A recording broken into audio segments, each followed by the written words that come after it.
Hi. ഈ മാസത്തിൻ്റെ പ്രത്യേകത എല്ലാവർക്കും അറിയാമല്ലോ, രാമായണ മാസം അല്ലേ?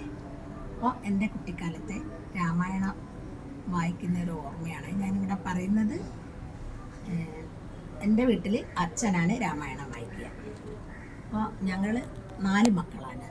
അമ്മയും അച്ഛനും ഞാനും അനിയനും ഒരു വീട്ടിലാണ് താമസം. അമ്മമ്മയ്ക്ക് ആരുമില്ലാത്തത് കൊണ്ട് അമ്മമ്മേൻ്റെ അടുത്താണ് ഏച്ചി അനിയത്തിയും താമസിക്കുക. അപ്പം ഞങ്ങൾ താമസിക്കുന്നത് ചെറിയൊരു ഓലയിട്ട വീടാണ്. ഓല മേഞ്ഞ് നിലത്ത് ചാണം തേച്ച് അങ്ങനെയുള്ള ഒരു വീട്ടിലാണ് താമസിക്കുന്നത്. ഞാനും അനിയനും അമ്മയും അച്ഛനും. അധികം ദൂരമൊന്നുമില്ല, ഒരു പാടം കടക്കണം മറ്റേ വീട്ടിലേക്ക് പോകണമെങ്കിൽ. അവിടെ അമ്മമ്മയും ഏച്ചി അനിയത്തി മാത്രമാണ് ഉണ്ടാകുക. അപ്പോൾ അച്ഛനുള്ള വീട്ടിലാണ് രാമായണമൊക്കെ വായിക്കുക. അച്ഛൻ്റെ അടുത്ത് ഞാൻ അച്ഛനെ കാണുന്ന അപ്പം തൊട്ട് ഒരു രാമായണമുണ്ട്. ഈ രാമായണമാണ് അത്. അച്ഛൻ നവമി സമയത്ത് പൂജിക്കാൻ വെക്കും. മേലൂർ സ്കൂളാണ് വെക്കുക. അല്ലെ ചിലപ്പോൾ അരിക്കുളം അച്ഛൻ്റെ സ്കൂളിൽ കൊണ്ടുവച്ച് വെക്കും. അങ്ങനെ എവിടെയെങ്കിലുമൊക്കെയാണ് വെക്കുക. പൂജിക്കുകയൊക്കെ ചെയ്യുന്ന രാമായണമാണ്. അപ്പോൾ അച്ഛൻ ഓഫീസിൽ നിന്ന് വന്ന് ഒരു 4 മണിക്ക് വന്നാൽ പിന്നെ അമ്മോട് പറയും നിലവിളക്ക് കത്തിക്കുക. 5 തിരിയിട്ട് നിലവിളക്ക് കത്തിച്ച് ചാണകം മെഴുകിയ തറയിൽ പുൽപ്പായ വിരിച്ച് അതിൽ ചമ്രം പടിഞ്ഞിരുന്ന് ആണ് അച്ഛൻ വായിക്കുക. ഒരു 3/4 മണിക്കൂറൊക്കെ വായിക്കും. അപ്പോൾ അത് അച്ഛൻ വായിക്കുന്നത് കേൾക്കാൻ ഒരു ഭയങ്കര രസമാണ്. ചില സ്ഥലങ്ങളിൽ ഭയങ്കര നീട്ടലും ഭയങ്കര അത് വായിക്കുന്നത് കേൾക്കുന്ന ഈ ഒരു സുഖം ഇപ്പോഴും എൻ്റെ ഓർമ്മയിൽ ഇങ്ങനെ തങ്ങി നിൽക്കുന്നുണ്ട്. അങ്ങനെ ചിലപ്പം രാത്രി ആയിരിക്കും വായിക്കുക. ഓഫീസിൽ നിന്ന് നേരത്തെ വരികയാണെങ്കിൽ അച്ഛൻ നേരത്തെ വായിക്കും, അല്ലെങ്കിൽ രാത്രി വായിക്കും. എപ്പം വായിക്കുകയാണെങ്കിൽ ഒരു റാന്തൽ വിളക്കുണ്ടാകും, 5 തിരിയിട്ട് നിലവിളക്കും കത്തിച്ച് വെക്കും, എന്നിട്ടാണ് വായിക്കുക. അപ്പോൾ ഞങ്ങൾ കുട്ടികളാരും അടുത്തേക്ക് പോകാറില്ല. അടുത്തുണ്ടെങ്കിൽ തന്നെ അച്ഛനോട് ചീത്ത കേൾക്കും, പിന്നെ വായിച്ച് കഴിഞ്ഞ് ചിരിക്കുകയൊക്കെ ചെയ്താൽ. അപ്പോൾ ചില ദിവസം ഞങ്ങൾ അമ്മമ്മേൻ്റെ അടുത്ത് പോകുന്നതിന് അവർക്ക് പകരം ഞാൻ പോകും. ഏച്ചിക്ക് ബദൽ ഞാനായിരിക്കും പോകും, അല്ലെങ്കിൽ അനിയത്തിക്ക് ബദൽ ഞാൻ പോകും. അങ്ങനെ മാറിയിട്ട് പോകും.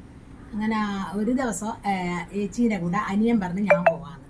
അങ്ങനെ അവനും അനിയനും കൂടി അമ്മമ്മേൻ്റെ അടുത്തേക്ക് പോയി. ഞാനും അനിയത്തി വീട്ടിൽ. ഞാൻ ഒരു 4ാം ക്ലാസ്സിൽ ഒക്കെ 5ാം ക്ലാസ്സിലൊക്കെ ആയിട്ട് ഉണ്ടാവും. അനിയത്തി ഒരു 2ാം ക്ലാസ്സിൽ, അത്രയൊക്കെ ഉള്ളൂ. അപ്പോൾ അച്ഛൻ വന്നു. അമ്മ നിലവിളക്കൊക്കെ കത്തിച്ച് വെച്ചു.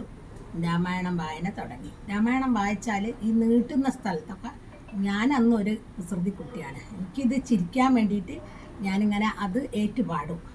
അതിനെ പറ്റിയിട്ടുള്ള രാമായണം വായിച്ചാലുള്ള ഗുണങ്ങളും വായിച്ചാലുള്ള ഇതൊന്നും അതൊന്നും അറിയാനുള്ള ബോധമില്ല. അപ്പോൾ അനിയത്തിനെയും കൂട്ടി ഞാൻ അച്ഛൻ്റെ അടുത്ത് പോയിരുന്ന് അച്ഛൻ വായിക്കുന്നതിനൊക്കെ ഇങ്ങനെ നീട്ടുന്നിടത്തൊക്കെ ഇങ്ങനെ ചിരിക്കും. അപ്പോൾ അച്ഛനിങ്ങനെ ഇടയ്ക്കിടയ്ക്ക് നോക്കും. ഈ നോട്ടത്തിൻ്റെ അർത്ഥം എന്താ വെച്ചാൽ ഇത് കഴിയട്ടെ എന്നാണ്. അപ്പോൾ ഓടിക്കാനായിട്ട് ഞാൻ ചെയ്യും. എന്നാലും അച്ഛനെ ഈ പാട്ട് കേൾക്കുന്നത് കേട്ടിങ്ങനെ ചിരിക്കും.